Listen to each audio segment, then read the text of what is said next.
Your channel? Kate's got a channel. What's your channel, Kate? What's your channel, Kate? Hi. All right, so one of the things that CrossFit did uniquely at the very beginning is it tried to define like what health was, and they had a bunch of different models for defining what health is. And the guy that started CrossFit quickly realized that like wellness and fitness are like measures of the exact same thing. And he decided there was a continuum from sickness, wellness to fitness. And that the idea is that when you go into a gym and you try to fix the way you eat and fix the way you move so you are more active. Bye, Julia. You're good. You're fine. Everything that you do in the gym and everything you do in your lifestyle should support marching from sickness to wellness to fitness. And what's nice is that we go to the doctor, we get our blood markers, we get reports on our health if you get a yearly physical, which, you know, I was talking to someone earlier, I'm not really a fan of getting your physical. Like I basically say don't see the fucking doctor unless you're dying. Like you go for acute things, not chronic issues. We can take care of the chronic things in here. But the idea is if you did go to your doctor, you get a measure of all these things that are kind of markers and are harbingers of how you are doing in life and are either harbingers of I'm doing really well or I need to fix the way I'm moving. And that's your blood cholesterol, that's your blood pressure, that's your blood sugar. You go really deep in there, you get your muscle mass, you get your bone density, all those things measured. But the idea here is everything that we do in our lifestyle either takes us one step closer to fitness or one step closer to sickness. There's no real like pause. You're either going in this way or that way. There's no like third direction. I don't know if you guys have seen Tommy Boy, but either growing or dying, there is no third direction. So the way I think about this is that ultimately every human being has one of two choices to make. They can choose to manage their health with what we do here, diet and exercise, or they can wait for the reaper to come via modern medicine. Now, what I'm saying here is that what's nice about what we do here in CrossFit is everything that we do in CrossFit comes with side benefits. Most of you came here with one goal in mind and have found other benefits that were not in perfect alignment with that very first thing. Some folks were like, I want to lose some weight and I found some friends. Some people were like, I wanted to get stronger, my pants fit better. Some people were like, hey, I wanted to come here to get thinner and all of a sudden my head feels better. There are all these extra side benefits to coming here. You know, looking better naked is always one of the consequences of doing CrossFit, and that's kind of a nice thing. But it only happens through two changes. Paying attention to the way you eat, which is the molecular foundation of your body. Basically, what builds up your tissues, organs of your body, comes from the food you put into it. You want to have a nice balanced diet that is carbohydrate, protein, and fat. We've talked about the 40-30-30. 40% carbohydrate, 30% fat, 30% protein. We'd like to keep those things on the low glycemic variety so we're not constantly poisoning ourselves with excess blood sugar. Now, that's our diet prescription. Our exercise prescription is what we do in here every single day. Constantly varied functional movements executed at high intensity. And sometimes that feels like a word salad, right? You go back to the old political landscape we just did with a lot of word salads happened. Happens every year with politics, but it also happens in gyms and jargons and men's health magazines. What is functional fitness?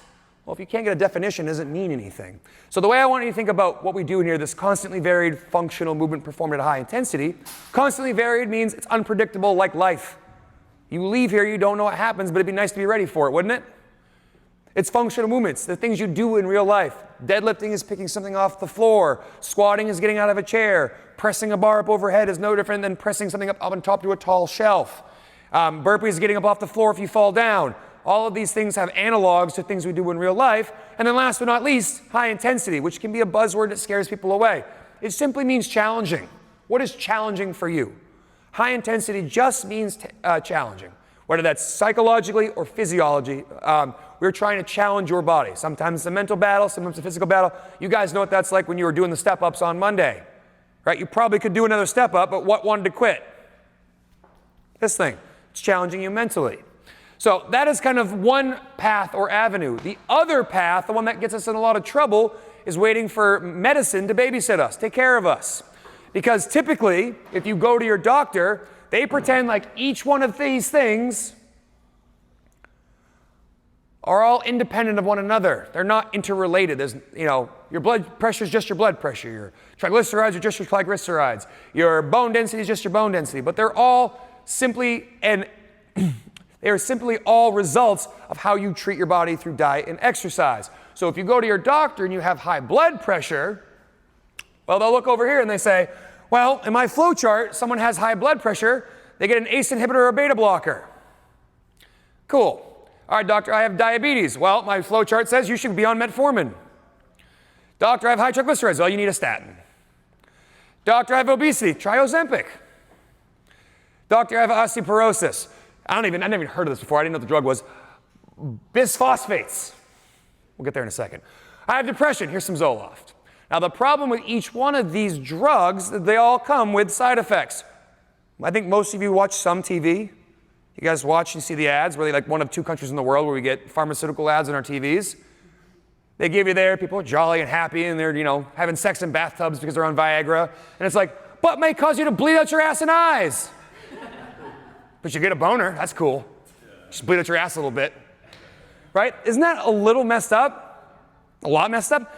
But also, what is very interesting about the pharmaceutical approach is a lot of times one of these drugs will give you a problem that mimics or is one of these other problems. For example, if you go on metformin, you begin to get sleeping disorders. Sleeping disorders increase your risk for obesity. They increase your risk for hypertension. Increase your risk for high triglycerides. It increases your incidence of depression. Muscle pain, you go on muscle pain, they're going to give you drugs for that. A lot of times that ends up being things that cause other problems downstream. You start to get heart arrhythmias. All of a sudden you're on a heart medication and you started with diabetes. Similarly, you're in hypertension. You get put on beta blockers. You start gaining weight. They put you on Ozempic. They give you Ozempic. All of a sudden you have pancreatitis. Whoa, that's nice.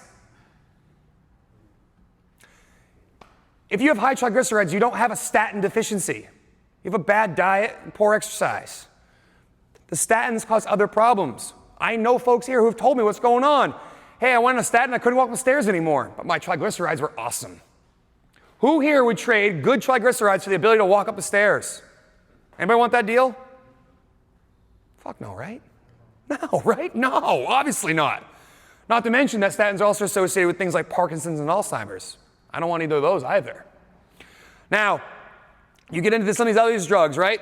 You got this issue with your bone density. They put you on a drug that gives you gut issues, joint pain, heartburn. All of a sudden you're on depression medication because all those things are bumming you out. All of these things are interrelated. And what's terrible about this is that no one outside of what you hear from us here talks about this being the actual cause, the actual root reason why you have these problems. If you address this and this with enough consistency, these things will go away. You will march further and further in that direction. Someone who has very high blood pressure, who eats well and exercises, will start to see their blood pressure start to march in the positive direction. And all of a sudden, you're normotensive, which means you're at 120/80. If you keep training here, you might get down to 105/70. Now, let's say you have a bad ski accident, you can't work out for 6 months, and you're depressed about it, so you eat like shit.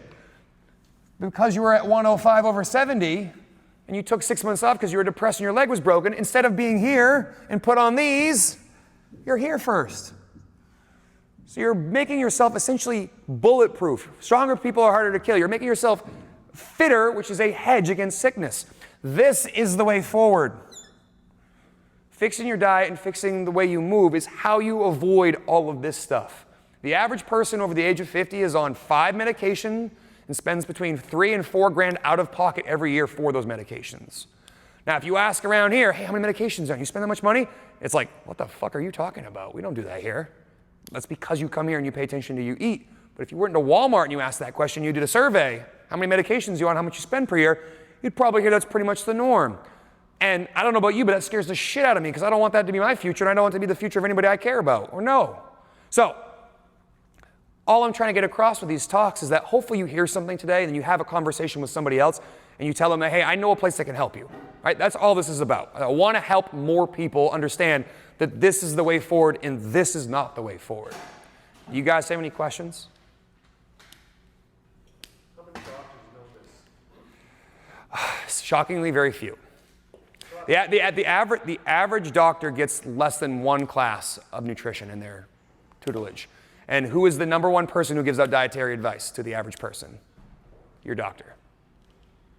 Now, that's not to say there aren't good doctors who know stuff. That's not to say that at all. There definitely exist good doctors. There are a lot of people who have a lot of good things. There are a lot of things they're trying to do well.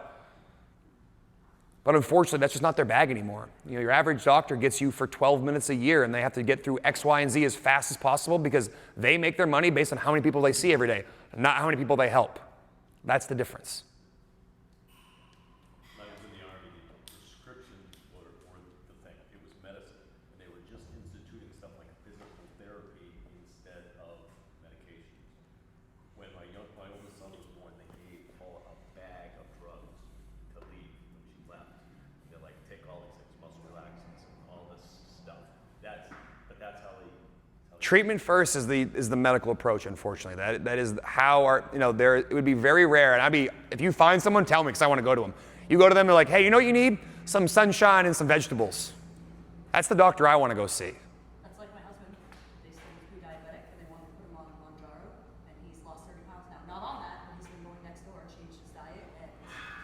It's not, again, the solution is simple, it's not easy. It's not fucking easy to do what Jason is doing. It's not easy to be like, you know what, I gotta put away whatever he was eating, and I gotta get on the Stairmaster, or I gotta get on the treadmill. That stuff's not easy, but it does work. And what's crazy is that the more someone is at this end of the spectrum, the more profound and more quickly the change will occur when you come here, right?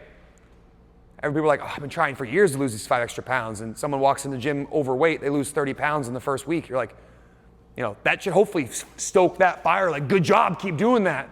But a lot of people don't think that's enough and don't realize that your weight loss is, when you look at your weight loss, if this is how much you weigh, and this is how much time it is, it's not gonna do this.